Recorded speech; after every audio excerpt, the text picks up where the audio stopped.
The House voted to censure Republican Congressmember Paul Gosar for posting an animated video on social media where he murders Congressmember Alexandria Ocasio-Cortez and attacks President Biden.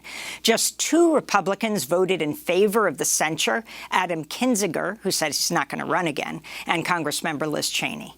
Gosar is the first lawmaker to be censured in more than a decade. He was also stripped of his committee assignments. Gosar has refused to apologize and retweeted the violent video after the censure vote. On Wednesday, House Minority Leader Kevin McCarthy refused to condemn Gosar and called the censure vote an abuse of power. Shortly after the House Minority Leader spoke, Congressmember Alexandria Ocasio-Cortez addressed the House. I've been serving in this body just under 3 years. In that 3 years, an enormous amount has happened. But in response to the Republican leader's remarks when he says that this action is unprecedented, what I believe is unprecedented is for a member of House leadership of either party to be unable to condemn incitement of violence against a member of this body. It is sad. It is a sad day in which a member who leads a political party in the United States of America cannot bring themselves to say that issuing a depiction of murdering a member of Congress is wrong, and instead decides to venture off into a tangent about gas prices and inflation. What is so hard? What is so hard about saying that this is wrong?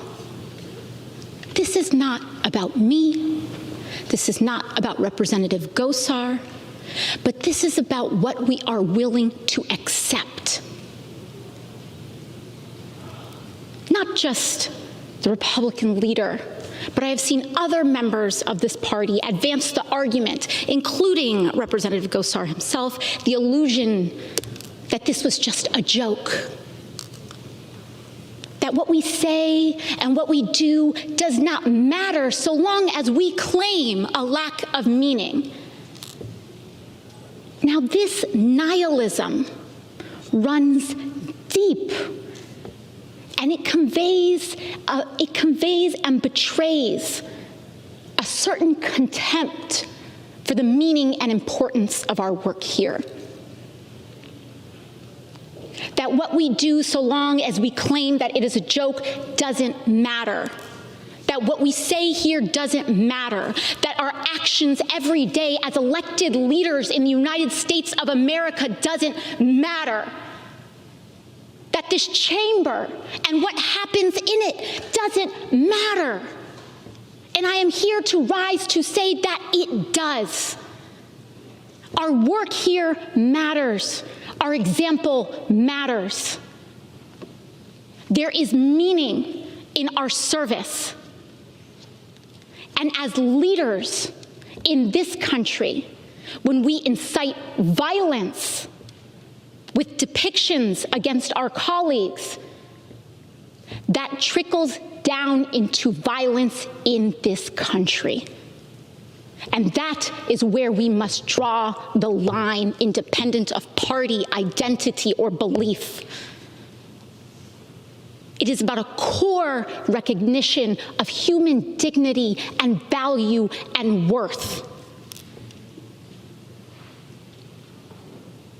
So when we talk about, as mentioned in the resolution, that these depictions are part of a larger trend of misogyny and racial misogyny, racist misogyny, this has results in dampening the participation.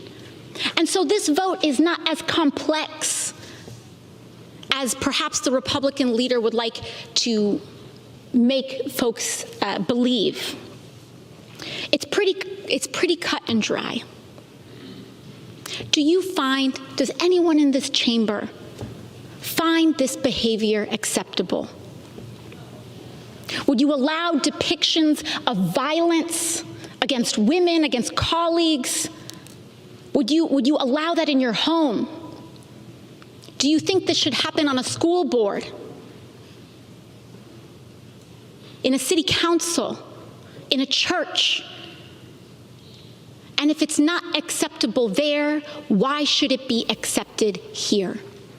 That was Congressmember Alexandria Ocasio-Cortez prior to the vote to censure Republican lawmaker Paul Gosar for posting an animated video on social media where he murders her and attacks President Biden. California Congressmember Jackie Speier also spoke Wednesday, co-sponsor of the censure vote. She herself survived the Jonestown massacre in 1978. She was shot 5 times. She was then an aide to Congressmember Leo Ryan, who was assassinated during the massacre. I take no pleasure in introducing this resolution. No one asked me to introduce it. No one tapped me on the shoulder.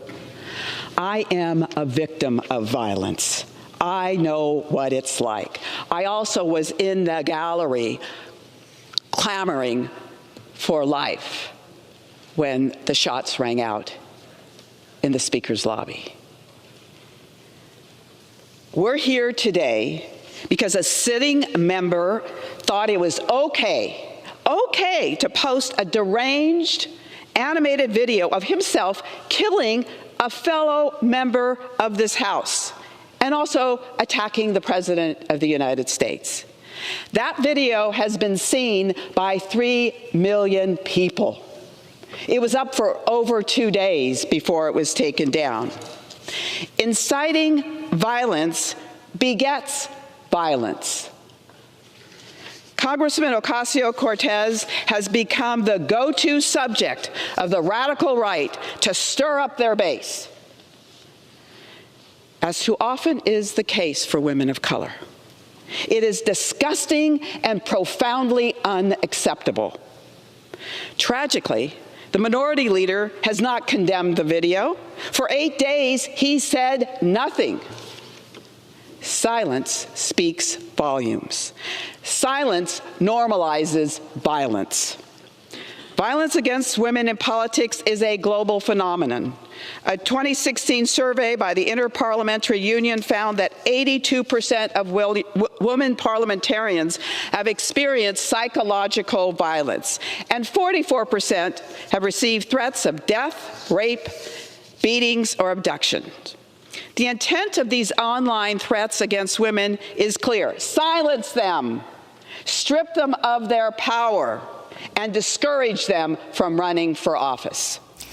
California Congressmember Jackie Speier speaking before the 223 to 207 vote to censure Republican Congressmember Paul Gosar for posting an animated video on social media where he murders Congressmember Alexandria Ocasio-Cortez and attacks President Biden.